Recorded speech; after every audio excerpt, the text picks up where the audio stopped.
कि क्रिसमस मनाया क्यों जाता है। तकरीबन सब लोग क्रिसमस की वेट करते हैं, कुछ सेंटा क्लॉज को मिलने के लिए, सेंटा से गिफ्ट्स पाने के लिए, फोटोज खिंचवाने के लिए एक्साइटेड रहते हैं। स्कूल्स में ढेर सारी सेलिब्रेशन और पार्टीज क्रिसमस के कारण रखी जाती हैं। कुछ लोग क्रिसमस सीजन की वेट इसीलिए करते हैं क्योंकि ये हॉलीडे सीजन होता है, लोग अपनी छुट्टियां एंजॉय करते हैं और इस तरह लोगों के पास क्रिसमस सेलिब्रेट करने के अपने अपने रीजंस और तरीके होते हैं। पर क्रिसमस का असली मकसद और कारण क्या है, ज्यादातर लोगों को इसके बारे में पता ही नहीं कि क्रिसमस हुआ ही क्यों। ऐसा क्या हुआ कि जीसस क्राइस्ट का जन्म, यीशु मसीह का जन्म इस धरती पर हुआ। बाइबल बताती है कि जब परमेश्वर ने आदम और हवा को बनाया तो परमेश्वर ने उन्हें एक अदन के बाग में रखा और उन्हें आज्ञा दी कि उस गार्डन के सब वृक्षों का फल वे खा सकते हैं, पर बुरे और भले के ज्ञान के वृक्ष के फल को वे कभी ना खाएं, क्योंकि जिस दिन वे उसके फल को खाएंगे वे उसी दिन मर जाएंगे। बाइबल बताती है कि जब आदम और हवा ने परमेश्वर की आज्ञा तोड़ी और पाप किया तो उत्पत्ति अध्याय 3 उसकी 7 आयत में लिखा, तब उन दोनों की आंखें खुल गईं और उनको मालूम हुआ कि वे नंगे हैं, इसलिए उन्होंने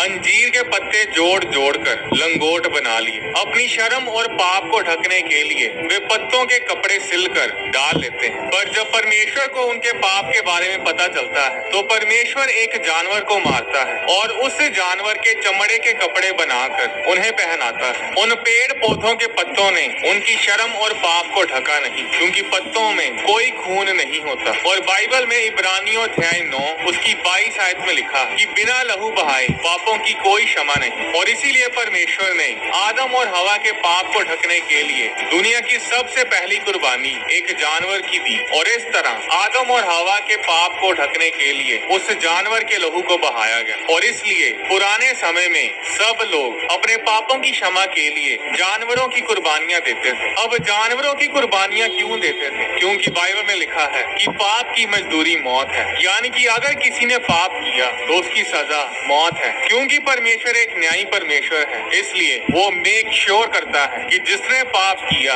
उसे उसकी सजा मिले ही मिले, क्योंकि अगर उसे सजा ना मिलेगी तो फिर परमेश्वर का वचन झूठा ठहरेगा और परमेश्वर कभी भी झूठ नहीं बोलता। अब जिसने पाप किया वो उस सजा से तभी बच सकता है अगर कोई बेगुनाह बेकसूर उसकी जगह पर उसकी सजा को भुगते, उसकी सजा को अपने ऊपर ले ले। पर कोई भी इंसान एक दूसरे के लिए अपनी कुर्बानी नहीं दे सकता था, क्योंकि सब ने पाप किया। आदम के पाप के कारण वो पाप उसके खून में था और जो कोई पैदा होता था वो पापी ही पैदा होता था। जानवरों ने कोई गुनाह नहीं किया, वे बेकसूर थे और इसीलिए जानवरों को पाप क्षमा की बलि के लिए इस्तेमाल किया जाता था। और इसीलिए परमेश्वर ने आदम और हवा को अपने गुस्से से बचाने के लिए उनके लिए जानवर को कुर्बान किया। ये एक चिन्ह था कि परमेश्वर आने वाले समय में अपने बेटे को सारी दुनिया के लिए कुर्बान करेगा। अब जब लोग पाप करते थे तो वो अपने पाप क्षमा के लिए अपनी हैसियत और अपने रुतबे के हिसाब से जानवर की कुर्बानी देने के लिए भवन में लेकर आते थे। पर जानवरों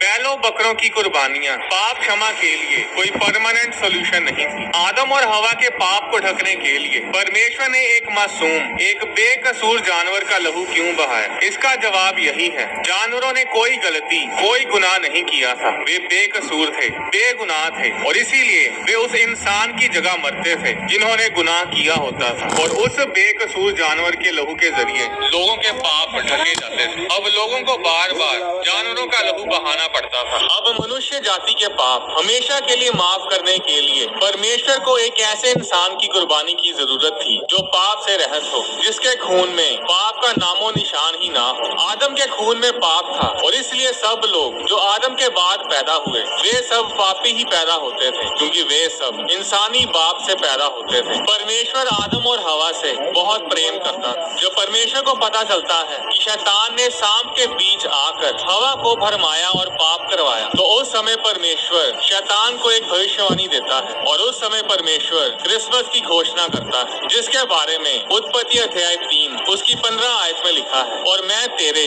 और इस स्त्री के बीच में और तेरे वंश और इसके वंश के बीच में बैर उत्पन्न करूंगा, और वह तेरे सिर को कुचल डालेगा और तू उसकी एड़ी को डसेगा। ये भविष्यवाणी परमेश्वर ने अपने बेटे यीशु मसीह के बारे में की थी, जिसने आने वाले समय में एक कुंवारी औरत के द्वारा जन्म लेना था। इस भविष्यवाणी में परमेश्वर ने शैतान से कहा कि औरत का वंश यानी यीशु मसीह शैतान के सिर को कुचलेगा, और इसीलिए परमेश्वर ने अपने बेटे मसीह को एक औरत के अंदर भेजा और एक कुंवारी पवित्र आत्मा के द्वारा गर्भवती हुई। अगर यीशु मसीह का जन्म इंसानी बाप के द्वारा होता तो उनका खून भी बाकी लोगों की तरह पापी होता और उनकी कुर्बानी से कोई फायदा नहीं होता। अब औरत को तो परमेश्वर ने बच्चा धारण करने के लिए इस्तेमाल किया, क्योंकि परमेश्वर के द्वारा की गई भविष्यवाणी औरत के जरिए ही पूरी होनी थी। पर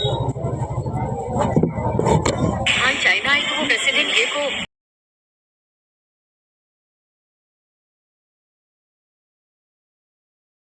परमेश्वर है, वो पास्ट प्रेजेंट और फ्यूचर सब कुछ जानता है। परमेश्वर जानता था कि आदम और हवा पाप करेंगे, और इसीलिए परमेश्वर ने औरत को डिजाइन ही इस तरीके से किया कि जब औरत गर्भवती होती है तो माँ और बच्चे का खून कभी भी आपस में मिक्स नहीं होता। परमेश्वर के पास बैकअप प्लान पहले से ही था, और इस तरह एक कुंवारी परमेश्वर के आत्मा के द्वारा सुपर नेचुरली अलौकिक तरीके से गर्भवती होती है और एक बच्चे को जन्म देती है। और इस तरह यीशु मसीह का खून पाक साफ और पाप से आजाद था, क्योंकि यीशु मसीह का जन्म किसी इंसानी बाप के द्वारा नहीं बल्कि खुद परमेश्वर के द्वारा हुआ। इसलिए यीशु मसीह के जन्म के साथ इंसानी बाप का कोई ताल्लुक नहीं था। यीशु मसीह ने अपनी सारी उम्र में कोई गुनाह नहीं किया, वे बेकसूर थे, और इसीलिए यीशु मसीह पाप क्षमा की कुर्बानी के लिए एक परफेक्ट बलिदान थे। जिस तरह एक बेकसूर जानवर की बलि दी जाती थी और जानवर लेकर आने वाला जो पापी होता था उस बेकसूर जानवर की कुर्बानी के कारण बच जाता था, उसी तरह यीशु मसीह एक बेकसूर जानवर एक मेमने की तरह सारी दुनिया के पापों के लिए क्रूस पर कुर्बान हुए। और बाइबल बताती है कि किसी इंसान ने नहीं